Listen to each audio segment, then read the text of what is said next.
Willkommen auf dem YouTube-Kanal Kingdom Life Now. Ich heiße Pam Giehl und ich begrüße heute Markus Herbert. Hallo Pam. Mit seinem neuen Buch Komm, höher, herauf. Ich kenne Markus seit ein paar Jahren und ich habe ihn sehr respektiert in seinem Leben mit Gott. Er hat eine ganz besondere Beziehung zu Gott, eine Herzensbeziehung. Es hat sich entwickelt über die Jahre, aber er ist ein ganz feiner Mann. Und in den letzten Jahren ist er in Visionen mit Gott gekommen. Der Herr hat ihm viel von himmlischen Orten gezeigt und er will ein bisschen heute erzählen, wie das war. Markus, für die Leute, die dich nicht kennen, kannst du ein bisschen von dir erzählen? Ja, also Pam sagte ja schon, mein Name ist Markus Herbert, ich bin Diplom-Ingenieur und Gott hatte mich in ein Sabbatjahr geschickt vor 3 Jahren mit Verlängerung. Das heißt, ich hatte entsprechend Zeit und konnte mich dann darauf konzentrieren, ein Buch zu schreiben. Und wie bist du dazu gekommen, diesen Buch über diese Visionen zu schreiben? Ja, da seid letztendlich ihr dran schuld. Also? Ich war in einem Seminar von Kingdom Life Now. Normalerweise spiele ich ja Cajon mit, aber in diesem Fall bei Mike und Kate Chance hat Wolfgang Cajon gespielt und ich war sozusagen arbeitslos. Und daraufhin konnte ich mich darauf konzentrieren, auf Gott und auf die Herrlichkeit Gottes, und die nahm dann auch immer zu und plötzlich stand ich vor dem Berg Zion. Ich wusste erst gar nicht, wie mir geschieht, und vor allem, ich bin kein Bergsteiger und ich hatte auch keine Ausrüstung dazu. Wie sollte ich da diesen Berg hochkommen? So fing die erste Vision an. Wie lange hat es gedauert, bis du diesen Buch geschrieben hast? Ja, zuerst die erste Vision, die ich gerade gesagt habe, war mir überhaupt noch nicht klar, dass das ein Buch werden würde. Aber nach und nach kamen dann immer mehr Visionen, bis der Heilige Geist mich dann mal darauf aufmerksam gemacht hat, da könntest du doch eigentlich ein Buch daraus machen. Letztendlich, die Visionen haben sich über einen Zeitraum von einem halben Jahr hingestreckt. Und dann habe ich allerdings noch ein halbes Jahr gebraucht. Also da habe ich es dann auch aufgeschrieben alles, aber dann habe ich noch ein halbes Jahr gebraucht, um dann die Nacharbeit zu machen. Zum Glück hat mir mein Freund Frank Krause geholfen, das Buch zu lektorieren. Das ist dann wirklich besser geworden. Vielen Dank an Frank auf diese Weise. Markus, ich kann mir vorstellen, es würde viele Leute interessieren, wie kamst du in diese Visionen? Wie hat das entwickelt in dein Leben? Also der Turnaround Point, das Wesentliche war, dass Gott mir die Beziehung zu meinem Herzen wieder geschenkt hat. Ich hatte die völlig verloren. Ich wusste zwar, ich hatte irgendwo ein Herz, auch auf der geistigen Ebene, aber Kontakt hatte ich keinen dazu. In meinem Buch könnt ihr nachlesen, wie das genau passiert ist. Und da konnte ich dann nicht nur in meinem Verstand, ich habe also früher auch schon Visionen gehabt, in meinem Verstand Gottes Stimme hören, sondern in meinem Herzen. Und das ist eine ganz andere Ebene. Das geht viel klarer und dann kamen auch die Visionen Stück für Stück. Mhm. Und von all diesen Visionen, was du beschrieben hast, hast du ein Favorite? Ja, natürlich. Das Herz der Anbetung heißt das Kapitel. Da war ich an meinen Trommeln gesessen, habe getrommelt in einem Seminar und plötzlich habe ich mich selber spielen sehen. Und ich denke mir, ups, was ist hier los?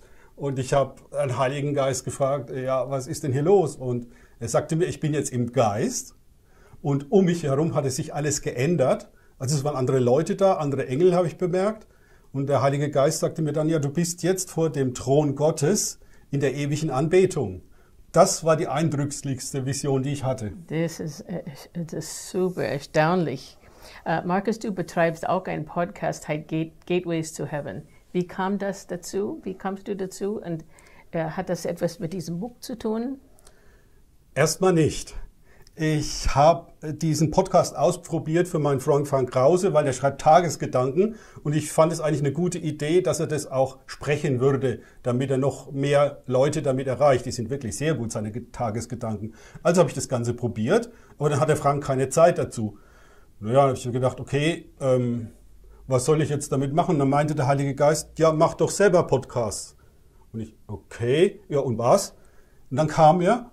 Im Herbst letzten Jahres war ich auf einer Gebetsversammlung mit Frank zusammen. Wir haben zusammen Lobpreis gemacht und der hatte da einen Eindruck für mich, wo er mich gesehen hat, wie ich mit einem Schwert so in die Finsternis durchschneide, einen Weg und dann ins Licht hinein.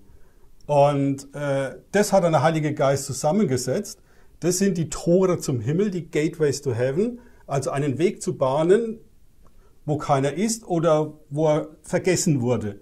Und dann kam noch dazu, Als ich das Buch fertig geschrieben hatte, sagte mir dann der Heilige Geist, wie das funktioniert hat. Prima. Das heißt, ich habe eine Bibelstelle genommen und durch diese Bibelstelle bin ich dann in die unsichtbare Welt, in den Ort am Himmel gekommen. Und das sind die Tore zum Himmel, die ich da beschreibe. Kannst du ein bisschen mehr sagen mit diesem Bibeltext, wie du das gemacht hast? Mein Lieblingsbibeltext ist folgender. Das war letztendlich auch der, durch den ich an diesen Ort gekommen bin. Und zwar, da steht in Hebräer 12,22, sondern ihr seid gekommen, Gegenwart, nicht Vergangenheit oder Zukunft, sondern Gegenwart. Ihr seid gekommen zum Berg Zion, zur Stadt des lebendigen Gottes, dem himmlischen Jerusalem und zu Milliarden von Engeln, einer Festversammlung und zu der Gemeinde der Erstgeborenen, die in den Himmeln angeschrieben sind, und zu Gott, dem Richter aller, und zu den Geistern der vollendeten Gerechten und natürlich zu Jesus, dem Mittler eines neuen Bundes, und zum Blut der Besprengung, das besser redet als das Blut Abels. Genau diese Bibelstelle war mein Tor zum Berg Zion, zum himmlischen Jerusalem, genau wie es hier steht und natürlich auch zum Paradies. Hast du das vorgestellt? Bist du reingebracht worden oder bist du gekommen? Wie ist das? Nein, diese Visionen kamen zu mir. Ich habe den Glauben gehabt, das ist die wichtige Voraussetzung. Okay. Glauben, dass es funktioniert, weil hier steht's. Und ich habe mich danach ausgestreckt. Das heißt, mit meinem ganzen Sein wollte ich das. Und als ich es überhaupt nicht erwartet habe, kam das dann zu mir. Also ich kann nicht so sagen, also Gott, hier bin ich will jetzt eine Vision haben, so funktioniert es nicht, sondern ich sage Gott, okay, ich bin bereit dafür, wann immer du Zeit hast, schenke mir diese Vision und das macht er dann auch. Er ist treu. Und meinst du, dass du eine besondere Person bist, dass du diese Vision bekommen hast? Oder meinst du, dass andere Leute können das auch erleben? In dem Moment, wo du dein Leben Jesus übergeben hast, bekommst du den Heiligen Geist. Und das ist die Voraussetzung dazu. Das heißt, der Heilige Geist ermöglicht dir das, dass du in diesen Visionen an himmlische Orte kommen kannst. Hast du Angst gehabt, dass du etwas Falsches sehen würdest? Nö, ich habe ja Gott gebeten und er hat darauf reagiert. Also in der Bibel steht da drin, Gott gibt dir ja keine schlechten Dinge, wenn du um ihn etwas bittest. Aha. Und meinst du, dass alle Leute können auch so etwas erleben oder Leute, die Hunger danach haben? Genau, der Hunger muss da sein. Das ist die wichtigste Voraussetzung, diesen Hunger nach mehr von Gott, nach einer intimeren Beziehung. Es geht letztendlich ja um Beziehung. Nicht, dass ich irgendwelches Wissen über Gott anhäufe, sondern die Beziehung. Natürlich haben diese Visionen hier in meinem Buch meine Beziehung erheblich vertieft. Und das kann jeder. Jeder, der sein Leben Jesus Christus übergeben hat, hat den Heiligen Geist und das ist die Basis, dass er dorthin kommen kann. Markus, ich kann mir vorstellen, viele Leute haben Interesse in dein Buch. Kannst du ein bisschen erzählen, wie die das bekommen könnten, kaufen könnten? Ja, im Abspann lasse ich das laufen, wo sie es kaufen können, beziehungsweise unter dem Video steht es dann auch, der Link dazu. Wunderbar. Markus, herzlichen Dank für dieses Interview. Ich glaube, du hast viele Leute Hunger gegeben, noch etwas mehr. Vielen Dank, Pam, dass ich mein Buch hier vorstellen durfte. Dankeschön. Dankeschön.